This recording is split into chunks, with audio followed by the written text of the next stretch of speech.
लोकसभा निवडणुकांचा बिगुल वाजलेला आहे। सर्व पक्षांनी आपापले उमेदवारी जाहीर केले आहेत, परंतु ठाणे आणि पालघर हे दोन असे जिल्हा आहेत ज्याकडे सगळ्यांचंच लक्ष लागून आहे।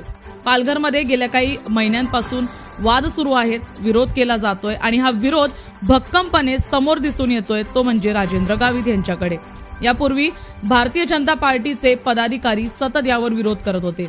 त्यांना चिन्हही भारतीय जनता पार्टीचं हवंय आणि उमेदवारही भारतीय जनता पार्टीचाच हवाय। यापूर्वी असे अनेक विवाद उठले होते। असाच एक विवाद उठला होता आमदारकीच्या निवडणुकांमध्ये, ज्यावेळेस प्रदीप शर्मा हे उमेदवार होते आणि ते क्षितिज ठाकूर यांच्या समोर उभे राहिले होते, परंतु अखेर ते जिंकले आणि त्याचं एकमेव कारण म्हणजे भारतीय जनता पार्टीने अखेर त्यांचा आक्रोश जो होता तो दाखवून दिला। प्रदीप शर्मा यांच्या निवडणुकीच्या दरम्यान जे काही झालं ते सर्वांनाच माहिती आहे। भारतीय जनता पार्टी ऐन वेळेला रागवली आणि त्यांनी सर्व मतं ही बहुजन विकास आघाडीकडे फिरवली। ही घटना पुन्हा एकदा तशाच प्रकारे होणार आहे असं कुठेतरी लोकसभा निवडणुकांमध्ये पाहायला मिळतंय। भारतीय जनता पार्टीला 400 पार जायचंय, त्यासाठी पालघर जिल्ह्यामध्ये भारतीय जनता पार्टीचाच उमेदवार राहायला पाहिजे। तर एका बाजूला राजेंद्र गावित हे पूर्ण तयारी करतायत की भारतीय जनता पार्टीमध्ये ते पक्षप्रवेश करणार आणि तिथूनच ते उभेही राहणार।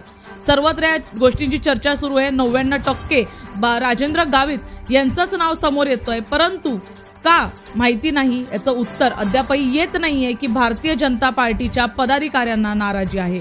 अद्यापही आतापर्यंत जे काही प्रचार झाले, जे काही कामं झाली आहेत ते शिवसेनेच्या नावाखाली झाली आहेत। त्यामुळे आता जर राजेंद्र गावित अचानकच भारतीय जनता पार्टीमध्ये जातात तर कुठेतरी या पक्षाची नाराजी जी आहे ती समोर पाहायला मिळणार आहे। इतका मोठा विरोध असताना देखील पाहण्यासारखं असेल महायुती जे आहे ते राजेंद्र गावितांनाच पुन्हा एकदा भारतीय जनता पार्टीच्या चिन्हावर उभी करते का, आणि जर तो आक्रोश पाहायला मिळाला तर पुन्हा एकदा इथे भव्याचा विजय होईल, जे की दोघांच्या भांडणामध्ये तिसऱ्याचा विजय पाहायला मिळेल।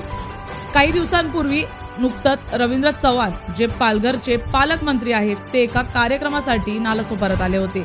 नुकतेच 2 दिवसापूर्वी रवींद्र चव्हाण जे पालघरचे पालकमंत्री आहेत आणि भाजपाचे मंत्री देखील आहेत, त्यांनी नालासोपाऱ्यामध्ये भेट दिली। यावेळेस पत्रकारांनी त्यांना अनेक प्रश्न विचारले, परंतु त्यांनी कोणत्याही प्रश्नाचं व्यवस्थितरित्या उत्तर दिलं नाही। एक रेखीव उत्तर त्यांनी दिलं जे रचलेलं आहे, जे भारतीय जनता पार्टीचे सर्वच पदाधिकारी देत आहेत, ते म्हणजे उमेदवार कोणालाही करा, आम्ही त्यासाठी जोरदार प्रयत्न करू। पण हा उमेदवार भारतीय जनता पार्टीच्या चिन्हावर लढणार का, शिंदे आपली जागा सोडणार का, किंवा बहुजन विकास आघाडीच्या विरोधात लढण्यासाठी आता एक भक्कम उमेदवार त्यांच्याकडे आहे का, या कोणत्याही प्रश्नाचं उत्तर रवींद्र चव्हाण यांच्याकडे नव्हतं। त्यांनी तिथून पळ काढला आणि जेव्हा इतका मोठा मंत्री एखाद्या प्रश्नाचं उत्तर न देता तिथून पळ काढतो, ह्याचाच अर्थ भारतीय जनता पार्टी पालघरमध्ये कमकुवत आहे। आनंदीगेंनी पालघरमध्ये शिवसेना वाढवली, त्यानंतर पालघर जिल्हा हा कुठेतरी शिवसेनेचा बाल किल्ला म्हटला जायला लागला। त्यानंतर शिंदे गटाने पालघर जिल्ह्यामध्ये चांगलीच कामगिरी केल्याचं पाहायला मिळालं, परंतु आता जिथे भारतीय जनता पार्टीचे मंत्री जे पालघरचे पालकमंत्री आहेत या प्रश्नाला कुठेतरी उत्तर न देता तिथून पळ काढतायत, त्यावरून हे समजून येतंय की भाजपा अद्यापही पालघरमध्ये तयार नाहीये। त्यांच्याकडे कोणताही उमेदवार नसताना फक्त आणि फक्त आपल्या चिन्हासाठी काम करायचंय, पक्षासाठी काम करायचंय, म्हणून भारतीय जनता पार्टीच्या खालच्या पदाधिकाऱ्यांचा आणि कार्यकर्त्यांचा हा हट्ट पाहायला मिळतोय। खरं तर कुठेतरी मंत्र्यांच्या मनातही अद्यापही शिंदे गट आहे का, किंवा बहुजनलाच छुप्या पद्धतीने विजय करून द्यायचा आहे का, असा प्रश्नचिन्ह आता उपस्थित राहतोय। पाहून घेऊया कशा प्रकारे रवींद्र चव्हाण यांनी या प्रश्नांमधून पळ काढला आणि आपसुकच रटलेलं उत्तर जे होतं ते पत्रकारांच्या तोंडावर फेकून मारले। ये जो लोकसभा चुनाव है, इस लोकसभा चुनाव के अंदर महायुति का गठबंधन हुआ है। शिवसेना, भारतीय जनता पार्टी, राष्ट्रवादी पार्टी, ऐसी सभी पार्टियां और हमारे साथ और बहुत सारे घटक पक्ष मिलकर हमारी महायुति हुई है।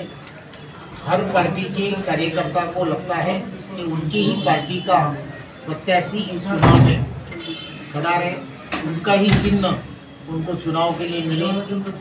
स्वाभाविक है, कार्यकर्ता सालों साल मेहनत करता रहता है, पार्टी के हित के लिए काम करता रहता है, पार्टी के संगठन में काम करता रहता है, तो उसे ऐसा स्वाभाविक लगता ही है कि हमारे पार्टी का प्रत्याशी इस चुनाव में पार्टिसिपेट करे। क्या बहुजन विकास आघाड़ी, लेकिन फिर भी एक बात उतनी ही सच है कि ये जो पालघर का जो पूरी की पूरा लोकसभा है, ये महायुति का पूरा बाले किला है। यहाँ पर बार बार महायुति का ही सांसद चुन के आया है और इस बार भी महायुति, हमारे वरिष्ठों ने तय किया है कि महायुति में ही चुनाव लड़ना है। तो महायुति के अंदर चुनाव लड़ते हुए हमारे वरिष्ठ जिसको इस युति में टिकट देंगे, हम सभी भारतीय जनता पार्टी के कार्यकर्ता और पदाधिकारी उसी तरफ जाकर महायुति के उस उम्मीदवार को चुन के लाने के लिए पूरा का पूरा प्रयत्न। महायुति का चुनाव चिन्ह क्या होगा? चुनाव चिन्ह महायुति, चुनाव चिन्ह क्या बीजेपी का होगा? सर चुनाव चिन्ह बीजेपी का होगा? कैंडिडेट सिंबल क्या होगा? कैंडिडेट का सिंबल क्या होगा? चौहान साहब, सर कैंडिडेट का सिंबल क्या होगा? क्या बीजेपी के सिंबल पे ही लड़ेगा या अपने बीजेपी के कार्यकर्ता? सर चेंज होगा क्या? सर बीजेपी के सर सुना सर एक मिनट सर, जवाब नहीं दे पा रहे सर के बारे में। सर एक बताइए, महायुति में सिंबल क्या होगा? सर सिंबल क्या होगा? बीजेपी के साथ लड़ेंगे या किसी और पे? सर